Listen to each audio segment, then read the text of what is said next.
Super cup নিয়ে কি ভাবছে মোহনবাগান? আর সুপার কাপ নিয়ে যদি মোহনবাগান সিরিয়াসলি কিছু না ভাবে তাহলে কিন্তু মোহনবাগানের আনঅফিসিয়ালি সিজনটা শেষ হয়ে গেছে। এবং মোহনবাগানের সিজন শেষ, সে অফিসিয়াল হোক বা আনঅফিসিয়াল, তাহলেই কিন্তু প্রশ্ন চলে আসে নেক্সট ট্রান্সফার উইন্ডো এবং ট্রান্সফার আপডেট মোহনবাগানে কি কি হতে পারে বা কি সিচুয়েশন রয়েছে। তো আপনাদের পছন্দের বিষয় অবশ্যই, তো এই সব নিয়েই আলোচনা করব আজকের ভিডিওতে। প্রথম যদি চলে আসি সুপার কাপ নিয়ে নানা রকম কথা শোনা যাচ্ছে। কেউ বলছে জুনিয়র টিম খেলবে, কেউ বলছে যে না সিনিয়র টিম খেলতে পারে, কেউ বলছে না জুনিয়র সিনিয়র মিলিয়ে মিশিয়ে একটা টিম খেলবে। তো ব্যাপারটা কি দেখুন, বিশ্বস্ত সূত্র থেকে যে খবরটা পেয়েছি, বিদেশিরা কিন্তু ম্যাক্সিমামই এবং আমাদের ভারতীয় প্লেয়াররাও মোটামুটি ছুটি কাটাতে চলে গেছে।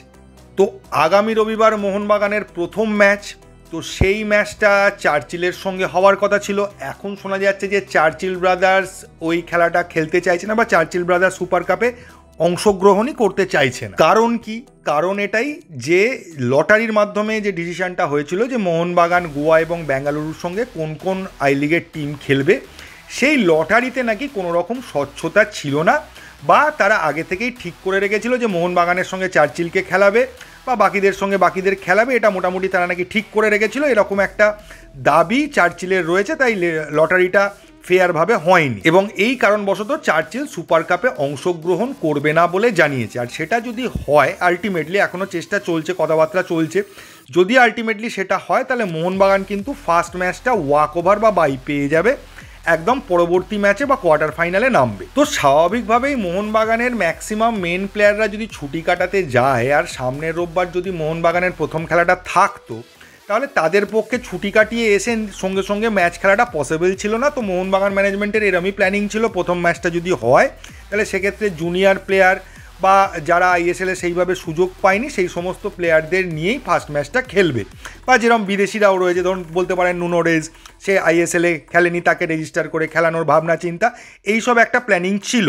কিন্তু সেই ম্যাচটা যদি না হয় তাহলে কিন্তু প্লেয়াররা ফিরে এসে আবার একটা মোটামুটি মেন প্লেয়ারদের নিয়ে টিম করে খেলাটা খেলা যাবে। এবং কোয়ার্টার ফাইনালে যদি ডার্বি হয়, আপনাদের অনেকেরই চিন্তা ছিল তো ইস্টবেঙ্গল পুরো টিম নিয়ে খেলবে, 6টা বিদেশি খেলানো যেতে পারে ফার্স্ট 11-এ সুপার কাপে, সেক্ষেত্রে তো ইস্টবেঙ্গল 6টা বিদেশি নিয়ে মোহনবাগানকে 4-5 গোল দিয়ে একটা রেকর্ড করে দেবে। না, সেটা হবে না। যদি ডার্বি হয় কোয়ার্টার ফাইনালে, সেক্ষেত্রে মোহনবাগানের মেন টিম বা ফুল টিম সেই অবস্থায় যেটা রয়েছে সেই টিমটাই কিন্তু ইস্টবেঙ্গলের বিরুদ্ধে খেলবে। এবার সেই টিমটা পুরো ফাইনাল পর্যন্ত খেলবে কিনা সেটা নিয়ে একটা প্রশ্নচিহ্ন আছে। সেই সম্পর্কে জানা যায়নি যে ডার্বিটা খেলার পর বাকি ম্যাচগুলো আর গুরুত্ব দিল না বা সেইভাবে খেললো না, কি করবে এটা কনফার্ম নয়। তবে এইটা কনফার্ম আছে যে ডার্বি হলে সেই মুহূর্তের মেন টিমটা খেলবে। এবং এটা থেকে আপনারা ক্লিয়ারলি বুঝতে পারছেন যে মোহনবাগান সেইভাবে সিরিয়াসলি সুপার কাপটাকে দেখছে না যেভাবে আইএসএল বা আইএসএলের কাপটাকে মোহনবাগান দেখেছিল। এবং সেই কারণেই মোহনবাগানের কিছু ট্রান্সফার নিয়ে খবর পাওয়া গেছে। সামান্যই খবর, বিশাল কিছু নয়। এই প্লেয়ারের বদলে ওই প্লেয়ার আসছে এরকম কোনো খবর পাওয়া যায়নি। ভাষা কিছু খবর পাওয়া গেছে, তবে সেই খবরগুলো মোটামুটি আপনাদের জেনে ভালো লাগবে বা জানতে পারবেন কিছু খবরটা। প্রথমত বলি, সামনের বছরে মোহনবাগানের মেন টার্গেট হচ্ছে এএফসি কাপ। তো এএফসি কাপে মোহনবাগান ওই 6টাই হোক আর 8টাই হোক, যাই হোক না কেন, আলটিমেটলি আইএসএল কি নিয়ম করবে, কটা বিদেশি রেজিস্টার করা যাবে, সেগুলো পরের ব্যাপার। তো মোটামুটি যদি আমরা 6টা ধরেই চলি যে কোনো নিয়ম না চেঞ্জ হয়, তাহলে 6টা বিদেশি এরকমভাবেই টিমে নেবে যেখানে প্রত্যেকটা জায়গা ব্যালেন্স করা যায় বা 6জন বিদেশিকে একসাথে টিমে খেলানো যায়। এবার সেক্ষেত্রে 2জন ডিফেন্ডার যারা মানে মেনলি ডিফেন্সটাকে সামলাবে বিদেশি ইউজ করা হবে, স্বাভাবিক ব্যাপার সেটা। সেখানে টম অ্যালড্রেড রয়েছে, অ্যালবার্টো রড্রিগেজ রয়েছে এবং নুনো রেজ এক্সট্রা প্লেয়ার হিসেবে আরও একজন রয়েছে। তো নুনো রেজ যদি আনরেজিস্টার অবস্থায় শুধু এএফসির জন্যই থাকে সেক্ষেত্রে খুব একটা প্রবলেম হবে না। টম অ্যালড্রেড, অ্যালবার্টো রড্রিগেজ সঙ্গে একটা ব্যাকআপ হিসেবে এক্সট্রা নুনো রেজকে রইল।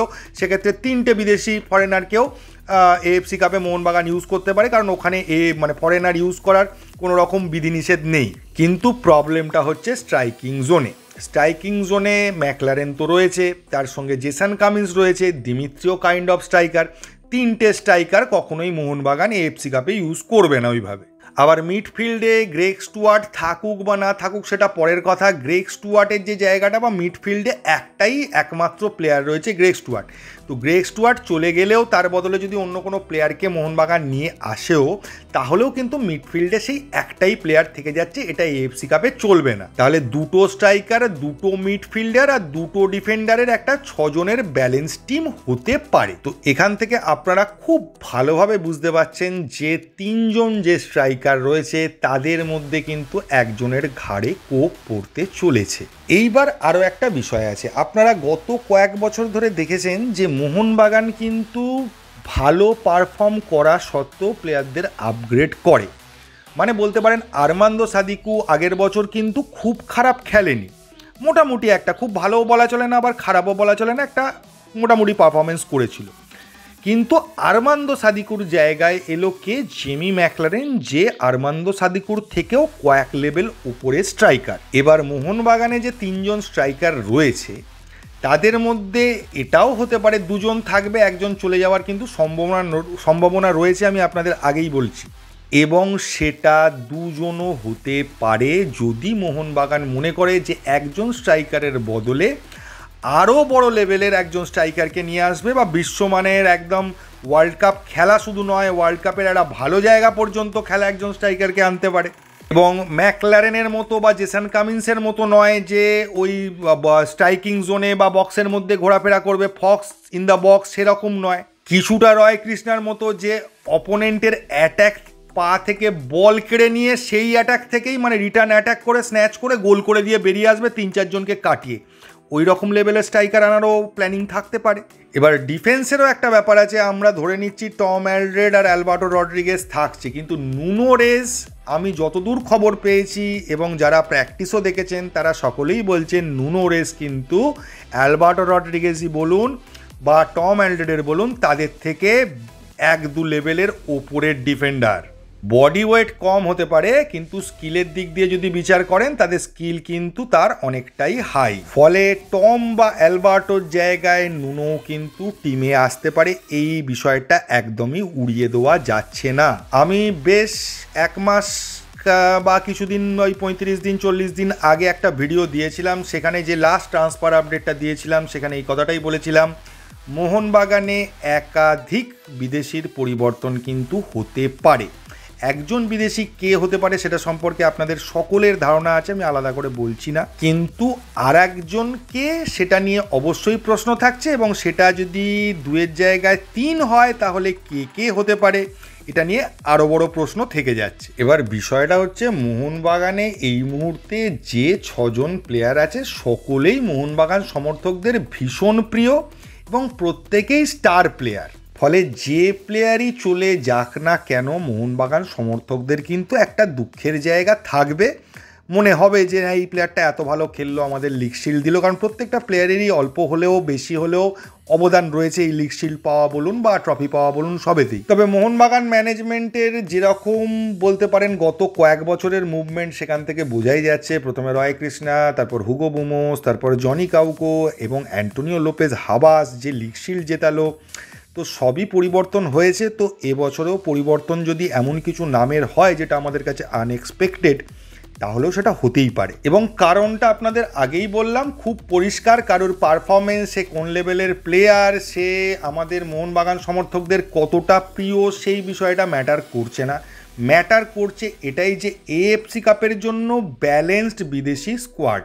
এবার দেখুন, আপনারাও অনেকেই বলছেন, বুঝতে পারছেন যে না কিছু ম্যাচে গিয়ে ম্যাচ ঘুরতে পারছে না বা মোহনবাগান কিছু ক্ষেত্রে একটু চাপে পড়ে যাচ্ছে, ম্যাচ জিতবে কি জিতবে না বোঝা যাচ্ছে না, ম্যাচের মাঝখানে এরকম সিচুয়েশান তৈরি হচ্ছে। তো এই রকম সিচুয়েশান নিয়ে এএফসি কাপ খেলা যায় না। এএফসি কাপ খেলতে গেলে এরকমই টিমের দরকার যাদেরকে নিয়ে আইএসএল কোনো টিম কোনো রকম ভাবনা চিন্তাই করতে পারবে না, এইরকম লেভেলের টিম। তো সেই টিম বানাতে গেলে এবং বিশ্বমানের মানে একদম ওয়ার্ল্ড কাপে বিভৎস পারফরমেন্স করা বা সারা পৃথিবী চেনে এরকম নামকে যদি নিয়ে আসতে হয় তাহলে কাউকে না কাউকে তো ছাড়তেই হবে, এবং স্বাভাবিকভাবেই যে প্লেয়ারকে ছাড়তে হবে সে সমর্থকদের প্রিয় হতেই পারে। এবং মোহনবাগান আমি বললাম এই মুহূর্তে সবাই সমর্থকদের প্রিয়, তো মোহনবাগান সমর্থকদের মনে সেই জায়গাটাতে একটু দুঃখ লাগবেই, এটা কিছু করার নেই, কিন্তু বৃহত্তর স্বার্থের খাতিরে আমাদের সেই জিনিসটা কিন্তু মেনে নিতে হবে। আমরা আগেও মেনেছি, জনি কাউকেও খুব প্রিয় ছিল, হুগো বুমোসও খুব প্রিয় ছিল মোহনবাগান সমর্থকদের, সবথেকে প্রিয় রয় কৃষ্ণা ছিল। তো তো সেগুলোও যখন মেনে নিয়েছি, এটাও হয়তো মেনে নিতে হবে। তো এর বেশি কিছু আর বলতে চাইছি না। আস্তে আস্তে সময় আসবে, সব কিছুই আপনারা জানতে পারবেন। এখন ধোঁয়াশা রয়েছে, আস্তে আস্তে বিষয়টা ক্লিয়ার হবে। আরও একটা জিনিস বলতে পারি, এইটা সিচুয়েশান, এটা ফাইনাল ডিসিশান নয়। তো দেখা যাক কি হয়। এই ভিডিওতে এইটুকুই। যদি ভিডিওটা ভালো লাগে তাহলে প্লিজ চ্যানেলটাকে সাবস্ক্রাইব করবেন। থ্যাংক ইউ, ধন্যবাদ এবং জয় মোহনবাগান।